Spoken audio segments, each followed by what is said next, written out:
안녕하십니까. 오늘의 미국 김동찬입니다. 미국이 아프가니스탄 문제를 놓고 내홍을 겪고 있습니다. 트럼프 대통령이 애초에 시작한 아프가니스탄 철군 협상은 계속 이어서 바이든 정부에서도 전임 정부의 결정에 대해서 믿음을 가지고 계속 진행을 해왔고, 그때 잡혀있던 철군 일정에 맞춰서 바이든 대통령은 9월 11일, 2021년 9월 11일 철군을 하겠다고 약속을 했습니다. 그것은 아프가니스탄 정부와 탈레반과 모두 다 약속을 한 것입니다. 그리고 철군을 해도 괜찮은가에 대해서 여러 번 물었지만 아프가니스탄 정부와 대통령은 자기들이 알아서 할 테니까 걱정하지 말라고 이러한 이야기를 지속적으로 했다고 국무부가 밝혔습니다. 그런데 철군이 시작되자마자, 아니 철군을 하기도 전에 철군한다는 이야기가 나오자마자 카불 공항은 그야말로 아수라장이 되었습니다.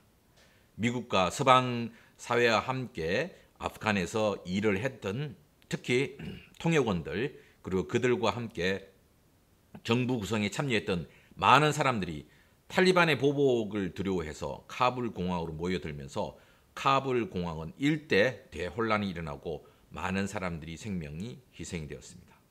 이와 아울러 세계의 여러 언론들은 아프가니스탄 철군을 하는 미국의 입장에 대해서 이야기를 하고, 미국이 이 시기 철군이 아프가니스탄에 남아있는 많은 사람들에게 불행과 고통을 준다는 그런 뉴스를 매일 쏟아내고 있습니다. 사실 이 기회를 틈타서 직접 아프가니스탄에서 철군을 하고 평화협정을 맺겠다는 일정을 만들어 놓고 가장 먼저 논의를 시작했던 트럼프 대통령이 바이든 대통령에 대해서 굴욕적인 철군이라 도망간 것이다라고 연일 공격을 하고 있습니다.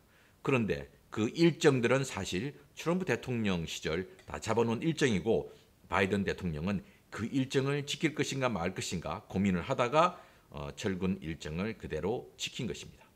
아무튼 이것을 놓고 미국 내에서 바이든 정부의 찬반에 대해서 여러 논쟁이 있고, 바이든 대통령은 50% 이하로 떨어져 내려가는 이런 상황이 있습니다. 물론 이제 미국이 이런 모습을 보이는 것을 전 국민들이 좋아할 리는 없겠죠. 그런데 지금에 와서 바이든 대통령이 철군을 번복하는 것 자체는 더 큰 문제를 발생시킬 것입니다. 특히 순조롭게 이 철군하는 것이 사실 쉽지는 않습니다. 카불 공항으로 모여든 공항에 빠진 수많은 아프가니스탄 난민들이 발생하면서 순조로운 철군, 체계에 있는 철군들은 사실 물 건너갔습니다. 그래서 바이든 대통령이 철군 일정을 늦추겠다라고 이야기를 하자 탈레반 측에서는 철군 일정을 지켜라, 그러지 않으면 어떤 일이 발생할지 모른다라는 위협을 가하기도 하고 있습니다. 문제는 철군을 하기 위해서 모든 것을 다 중단을 하고 했는 상황이 다시 아프가니스탄에 군대를 주둔하기 위해서 일정을 늘린다는 것 자체는 어쩌면 미국으로는 더 큰 희생을 감내해야 될지도 모릅니다. 어쨌든 오랫동안 진행되어 왔던 철군 약속이 여기서 번복되는 것은 쉽지는 않을 것 같습니다. 그런데 무엇보다 중요한 것은 지금 미국이 아프가니스탄에 신경을 쓸 여력이 더 없다는 것입니다. 미국은 지금 코로나로 인해서 가장 큰 희생자를 내고 가장 큰 피해를 본 국가입니다. 그래서 미국은 코로나 기간 동안에 근 2년 동안에 5조 달러 이상을 찍어서 막 퍼부었습니다. 그래서 경제가 조금 살아날 기미가 보이는 이 상황이고, 또 미국은 남북전쟁 이후에 초유의 사건을 맞이했습니다. 극우주의자들에 의해서 의회가 점거되는 그런 난동까지 발생을 했고, 그러면서 미국의 민심이 극도로 분열이 되어 있습니다.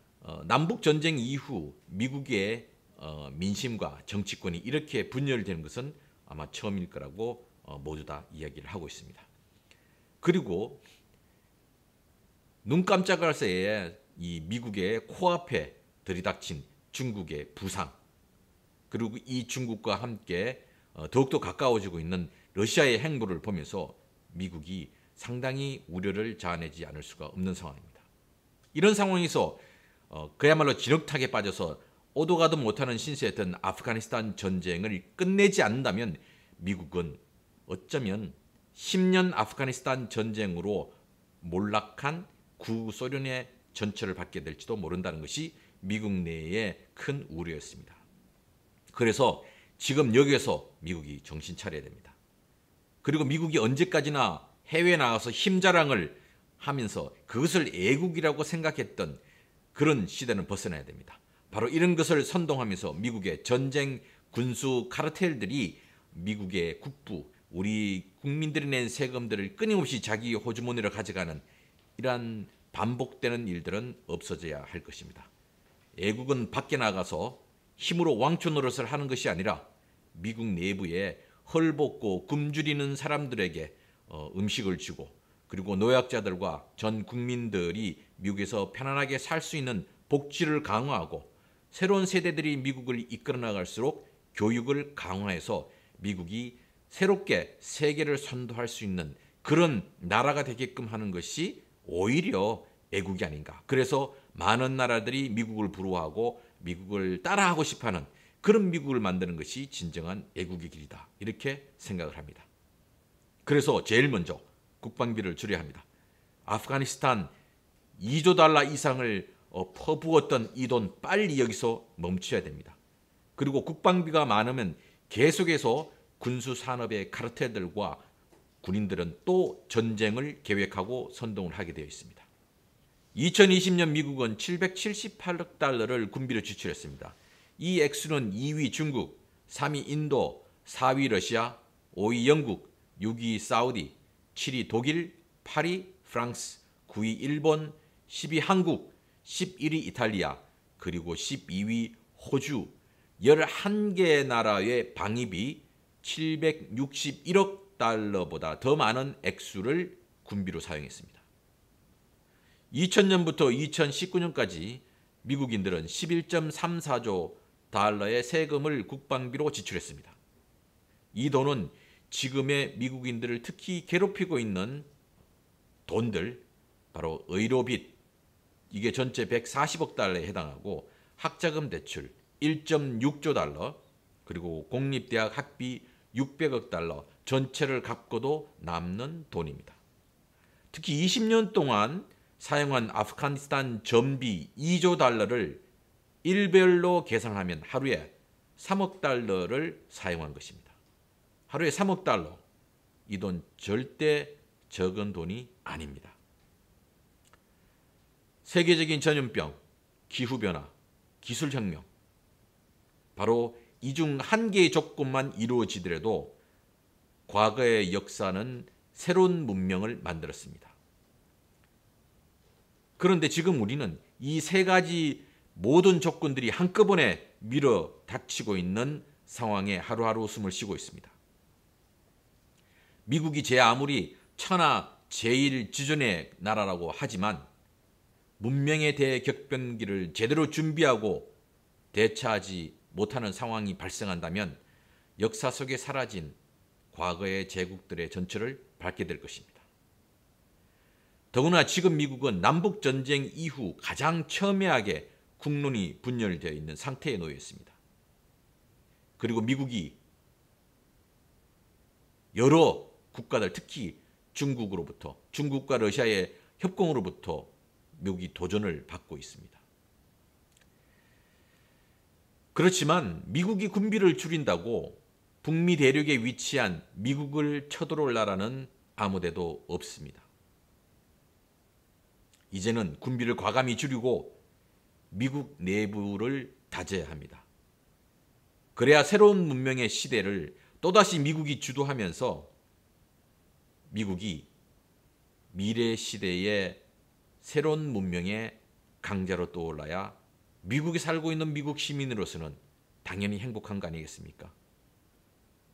그런데 지금처럼 마스크 하나 놓고 백신 놓고 주먹질하면서 분열하는 저급한 정치의식의 유권자 정신으로는 내년 중간 선거는 정말 답답해 보입니다.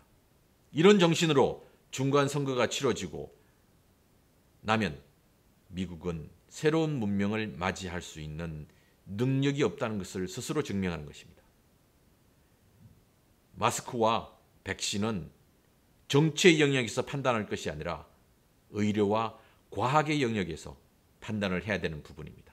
그런데 이것이 정치 쟁점화되어서 길거리에서 마스크를 쓴 사람과 쓰지 않은 사람, 백신을 맞아야 되는 사람과 맞지 않은 사람들 놓고 주먹다짐이 일어나고 몇 개 주정부들은 이런 문제를 놓고 중앙정부와 대결하는 모습들이 보여지고 있습니다.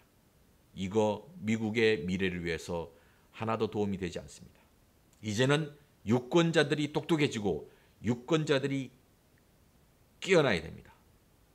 그래서 유권자들이 올바로 된 정치인들 선택해야 되는 바로 그런 유권자가 되어야 됩니다.